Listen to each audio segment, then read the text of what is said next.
Hey, hi guys, welcome to the channel. In this video, I'm going to show you how to create a noise effect in Figma. It's quite easy. Let's get started.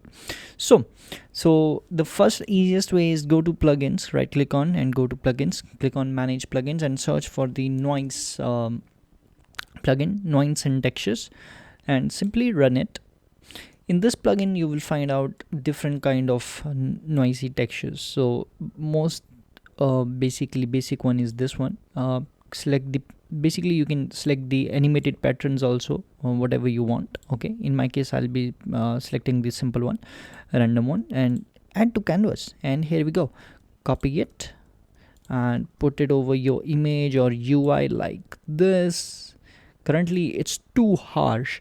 Go in the past, instead of pass through value, select soft light, and here you go, it looks beautiful. You can play with the size, amount, and all that stuff. Okay, so that will be really fun.